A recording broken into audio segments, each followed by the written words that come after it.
Hey everybody, and welcome to the third deep dive into The Legend of Zelda on Wii U and NX, which we now know is The Legend of Zelda Breath of the Wild? Is that what it's called? Yes, I think? yes. Yeah, okay. I know it's BOTW. Yeah. it's. I remember when Zelda: A Link Between Worlds was announced, I referred to it as Link to the Past 2 until like 2 weeks after E3 because it was just it was hard to commit the new name to memory. Yeah. But it's crazy to think, Neal, but we have done a deep dive of this game every year. For the past with 3 this years. being for the past 3 years. Yeah. But this is our first one with enough footage to actually justify it. Yeah. Oh god, the Guardian. I love the look of the old Guardians. Oh, they look so cool. I want to know their story. Oh, and there's stuff to. We're gonna get to some diving into them later. But yeah, we'll go ahead and get started. We're gonna look through both the trailer and some of the treehouse footage. There are just a few things to note in the trailer. The first one being the hilarious face this horse makes when Link grabs him out of nowhere. Just turns around, he's having a great time, like, and then oh no! But that does highlight something. And we commented on this in our first deep dive of this. Yeah. It does look like you can tame horses. Yes. So that's cool. Although who knows how long that horse will stay tamed. Sure, yeah. So maybe there isn't. Maybe it's just like just keeps on getting all these horses, and it's just like your opponent now, and then like jumps off them, and it's like you're no longer. All opponent. horses are opponent. But then and some people actually pointed. This is another thing from the Game Awards footage. We were able to see this gate from kind of far away in that footage, and now we got a better look at it. It does look really similar to the gates from Twilight Princess, like over the Bridge of Eldin. And that looks like it's the Bridge of Eldin. That literally looks like the intro shot from Twilight Princess. Yeah. So maybe some more Link there. We already know that the amiibo can be used in this game to summon in a companion character of Wolf Link, which is a bit of a time paradox, but still cool. I mean, yeah, because we know that this Link's been asleep for 100 years, and that's kind of about all we know. I know it seems Do we like know that specific time? Anuma has said that. Okay. That this Link is waking up after being asleep for 100 years. So it takes place after a game, likely. What game that is? It seems like the theories that I have heard in less than about 12 hours since we first saw this stuff on this game, is after Twilight Princess with that Bridge of Eldin tie-in, after Skyward Sword, because it looks like the Sheikah Eye might be connective tissue there or something like that, and after Spirit Tracks. Well, Spirit Tracks and Twilight Princess are on two. It looks like it needs to be at the end of one of the three timelines. Yeah. I would have put it on the Fallen Hero timeline, which is that's the one. Twilight Princess, right? No, Fallen Hero. I believe I could be totally wrong, but I believe Fallen Hero is Zelda 1, Zelda 2. Retro, yeah. That's where I think it is. So basically, it could be anywhere. Yeah. We've now successfully placed it in every single timeline. Perfect. This Temple of Time, however, does look a lot like the Temple of Time from Ocarina. This is true.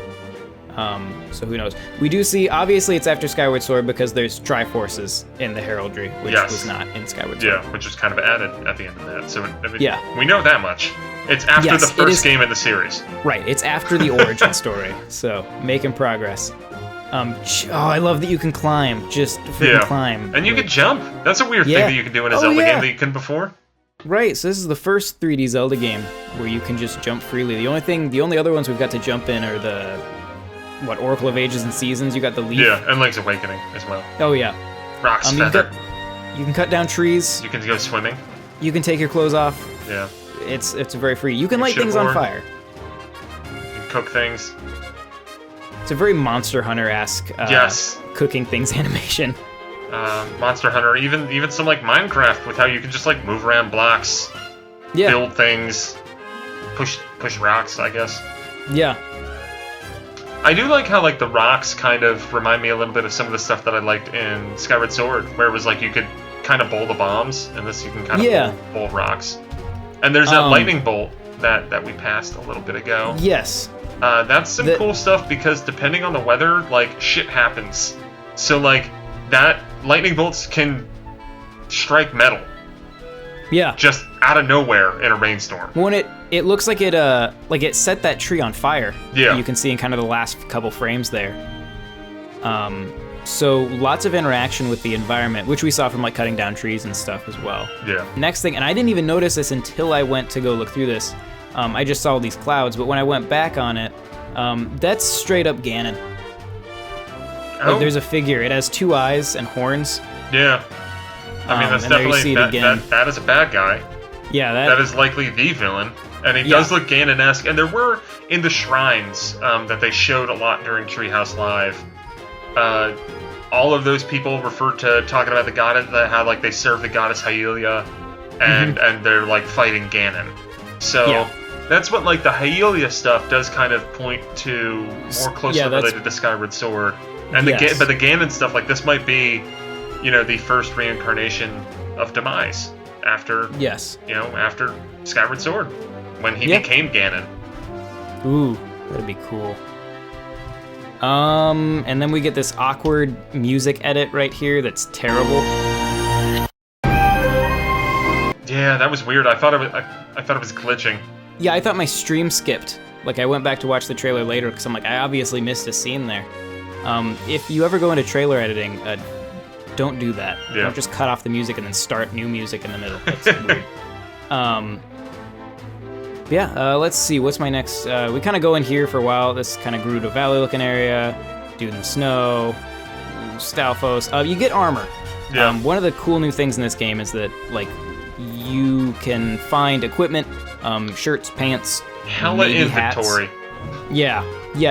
This honestly looks a lot like, I don't know if you've played this, Neal, but it looks like family-friendly Witcher 3. Yeah. No, I mean that's what I mean. I think people were kind of hoping for. Yeah, I'm totally okay with it. I think they're getting that. Yeah. Oh god, the explosions and this rock monster. Yeah. There was this guy's very Colossus-esque. Yeah. Like Shadow of the Colossus, because they showed it at Treehouse Live for a little bit. Like Link straight up has to climb him, get to the top, and then hit a weak point. Yes. But in Treehouse Live, they did not survive. Because one hit from that dude basically just kills you. Yeah. Well, I mean, you can see Link, when he's fighting him in the trailer, is very well armed. Yes. He is not at the beginning of the game where the Treehouse people generally were. Yeah. We see some desert here. Lots of different environments, obviously. When you're in the cold areas, you actually have to wear more clothing to stay warm. You actually have a temperature gauge, which is awesome. Yeah. Or you can like light a fire and stay warm by the fire.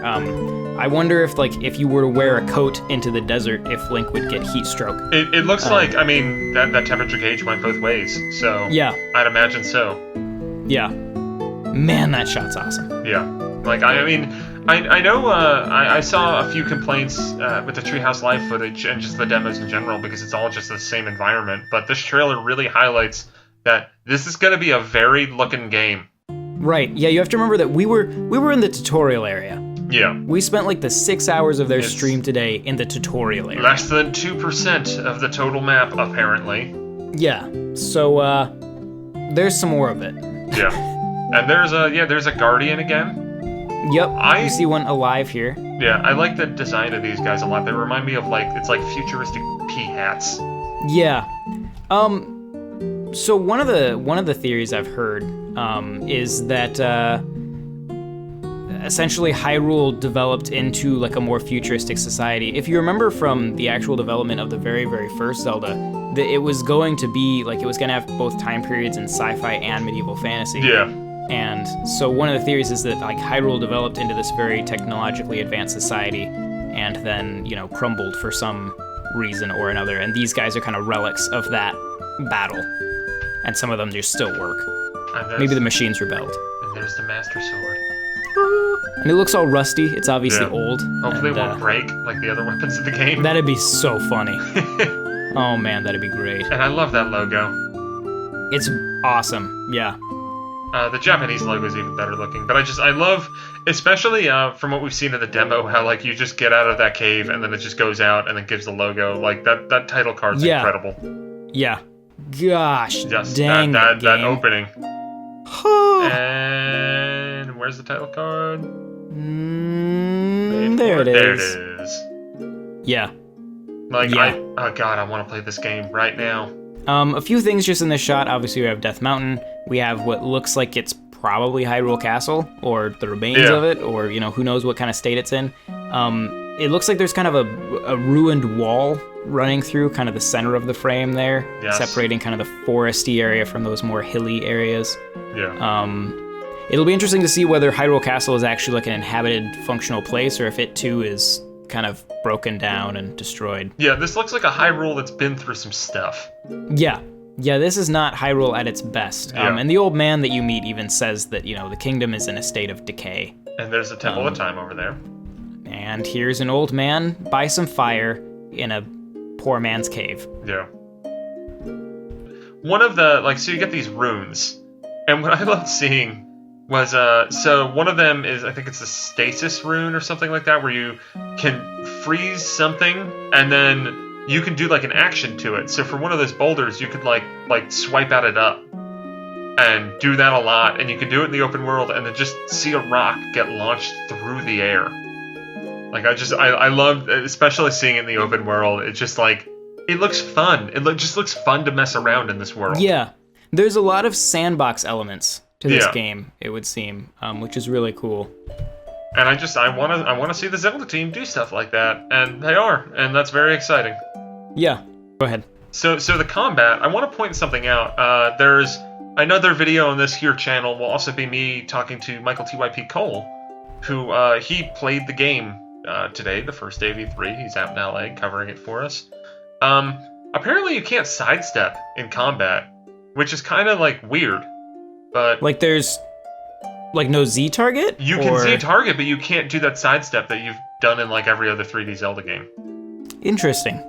I mean, I feel like the combat looks fun, but like that's definitely like, did not expect that. That seems a little jarring. I would hope that they took it out for a good reason, but well, to put in the jump button. Yeah, maybe that was it. Maybe you're supposed to use the jump button more. But I do love the sneaking around. Yeah, I like that you actually have a sound gate. I mean, they went full Splinter Cell on this thing. Maybe TYP's controller was just broken. Sure, obviously they went through a lot of people today. Saw some pictures of the lines, and they were ridiculous. Yep. So I was gonna point out, you get things like the Bogoblin Horn and things that, obviously we've seen them pick up things for making food and restoring your health. Yeah. There are also items like this, that you can be traded for rupees. There are apparently no rupees that you can pick up. Yes. But you can sell stuff for rupees. Right, so there's buying and selling. It can also be used in accessories, so there's definitely like crafting that isn't food. Yeah. You can make items as well, maybe gear, who knows. Also, these treehouse people are disturbingly obsessed with having Link run around in his underwear. Yeah, I mean, I play as Naked Shulk every time I play Smash Brothers, so... That's fair. I want this to be a new character in Smash Brothers. I was gonna say, I will bet you money that next Smash has Link in his underwear costume option. So the bombs are neat. They're all remote detonation. Yes, and there are two different kinds. Yes, there's that box bomb that they're using right now. Yep, and then a rolly bomb that rolls. Yeah, like pretty self-explanatory. A bomby bomb. And the sailcloth seems pretty cool. You can move quite far with that sailcloth. Yeah, though it sounds like you don't have it when you start. Yeah, it seems like you get that from the old man later on. I imagine is a way that they kind of gate you into that first area. Yeah. In that if you left, you'd have to fall and you would die. Yep. So a nice, clever, subtle gate that doesn't feel like a gate. Yeah, it looks like you get that after, I think, going to one of the shrines. Yeah, I think they were saying that you had to, there's like 4 kind of introductory shrines that give you kind of some basic abilities and things. And then once you get all of the things from those shrines, then you can get the sailcloth. Here we see one of the other kind of climates that's available even within that initial area. Suddenly we're in Skyrim. Yeah. which is different. And Link is cold, and this animation is adorable. Yeah. Yeah, now he's fine. But the thing I wanted to look at here, we have this boat. There's a raft, just like the original. Yeah, and obviously it's kind of hard to tell from the context of just a demo whether that is something that it's just like there. Is there, or like did you have to craft that? Did you buy it? Yeah. And then you can use this Korok leaf with varying degrees of success, as you can see by this time lapse. Yeah. To get the boat free, and sail to the other side of this river, because obviously going in cold water would hurt Link. Until there is a rune that you can get that will let you like ice rod stuff. Oh, cool. Yeah, I think. Oh, yeah, that was in the trailer, wasn't it? Yeah, and then they showed it. I think they only showed it in like one treehouse segment throughout the day. This is another thing about this boat. I'm obsessed with this boat. You come down here to this bridge, and maybe this just happened to be wonderfully timed, but you come to this other obvious boat area where there are these things to hold the boat in place, and the boat just is like, hey, buddy, I'm here now. And I was kind of wondering if, like, is the boat just, like, scripted to kind of, like, float in whenever you arrive at one of those docks? Or was that really just super convenient timing that happened there? It could have been set up for the demo, but yeah, who knows? Yeah, so I'm just curious as to, like, you know, if you just go to a dock in the game and you have access to this boat, if the boat will just kind of be like, I'm here. Yeah, it's like maybe there's points with that for, like, horses as well. Yeah. A horse would just show up. Yeah, here's the intro to the game. I have these in no particular order because, I mean, where to begin with a game like this? I mean, we have voice acting in the beginning. Yes. Pleading with Link to wake up. And at first I wondered, you know, maybe this is just, you know, for the demo or for the trailer. But honestly, the acting sounds too good and the production quality is too high to just be for the demo. Yeah, and it's, I mean, from everything Nintendo's saying, this seems like it is legitimately the beginning of the game. Yeah. And I mean, you will notice, like, the old man that you talk to doesn't have voice acting. That's the only other character we've interacted with. But it makes me wonder if, you know, maybe in, like, the more crucial cutscenes there's voice acting, or certain characters have voice acting. Obviously, we'll just have to wait and see. But this scene also shows us the increased role of technology in the game. Yes. Which is an interesting choice for a kind of one of the main Zelda games. Obviously, we've seen stuff like that in, you know, Spirit Tracks. Yep. But they've kind of stuck with a pretty traditional medieval fantasy thing for the console ones. Yeah, so that lines up with one of the rumors that was circulating around in, like, the week before E3 about, like, this game being a little bit about fantasy versus reality and that stuff. Like a kind of, or fantasy versus technology, yes. I think was what it was, Yeah. And here's some stuff of me getting a little bit too analytical. I love that the Sheikah Slate is a gamepad. Yeah. Although apparently you do very little with the gamepad in this game, and it's completely compatible with the Pro Controller. Yes, I have heard. Well, I mean, I don't think it's going too far out on a limb here that some things were probably adjusted so that this game would work on the NX, and who knows what the NX controller looks like. So yeah. One somewhat interesting thing in this description.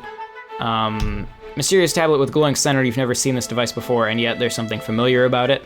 Yeah. So what is Link's connection to the mysterious tablet? Link, you are the light, our light, that must shine upon Hyrule once again. Now, once again is the crucial wording there. Yeah. Because it makes, obviously, Link's been asleep.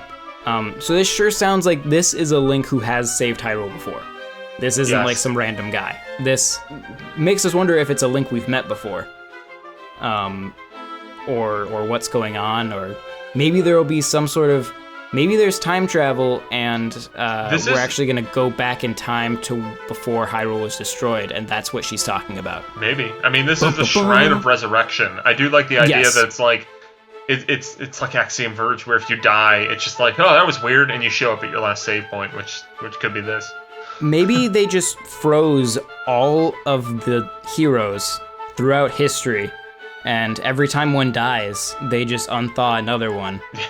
And it's like, okay, Ocarina Link is down, Twilight Princess Link, you go. Yeah, it's and they your just turn, keep on freezing them. Yeah, that would tie into the Wolf Link. Yeah. They just happened to get him while he was transformed. Now look at that face. He's got a big nose. I know, This is more me just thinking it's kind of funny and it'd be really cool. Maybe it's old Groose. Groose? I was gonna say that's Ganondorf. It does kind of look like it. But, yeah, we'll see. I know people were saying he might be the king of Hyrule from Wind Waker. Maybe. We all know that he's a boat. Yeah. You can't trick me to thinking he's a man. So here's one crazy theory that occurred to me while I was making notes here. This first area that you're in is the Great Plateau. It's this elevated area, and is the birthplace of the entire kingdom of Hyrule. So Skyloft. Yeah, it's Skyloft. Yeah. Yeah, absolutely. And yeah. Yeah, I mean, no like, other that's other evidence for that, but that sure would make sense. Yeah, I mean that's what kind of.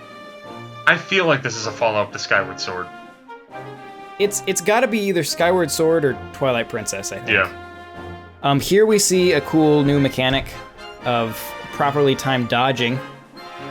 Allows you to go into witch time and just bash people. Yeah.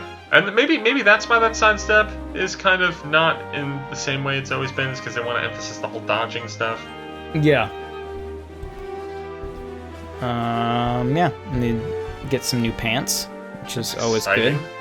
I I like how stuff has stats like an RPG, but it's very simple. Like nothing's affecting like his weight or dexterity or intelligence or luck. Is this good for cold stuff or warm stuff? And what's the defense? Yeah, it's very, very simple, easy to see. As soon as you see an item, it's like, this is better than what you have, you should put it on. Like, good, got it.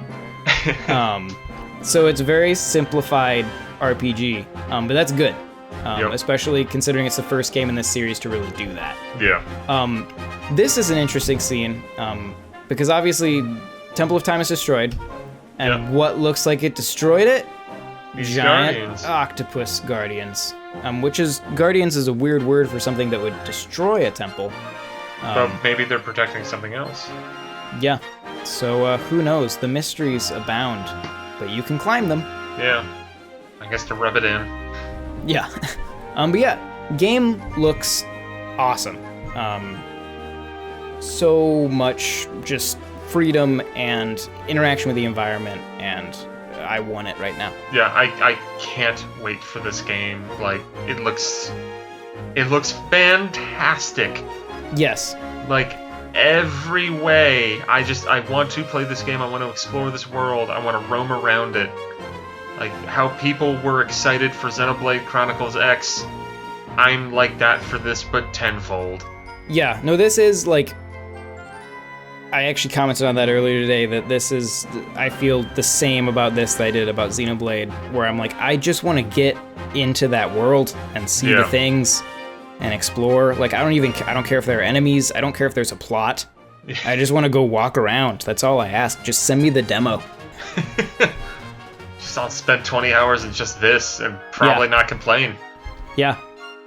Well, I mean, I put 150 hours into Xenoblade, and that was most of it, so... I mean, I'll do it. These vistas, they look so nice. Oh, there's one other thing I wanted to mention that I guess I didn't throw a note on. But out there in the background, there's a floating island. Oh, that is weird. Yeah. Like, so... Skyloft Jr.? Or I don't know what that is.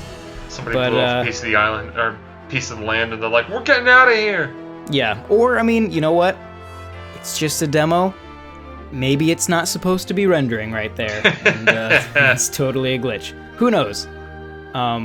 One thing I will say, comparing this to the footage that we have from the Game Awards, looking at the map and all the interface and the way that game looked, it's very clear that when they showed it at the Game Awards, this game was nowhere near done. Yep. I mean, it still is probably a ways out from done, but it was very far from done when we saw it last. I think it's closer to done than... I think this game could have come out in November, no problem.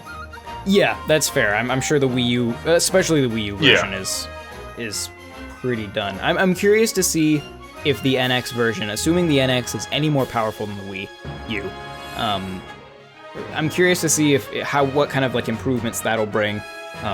Whether the game will look any nicer or anything like that. Because there are some low-res textures and things in this that I could see being improved.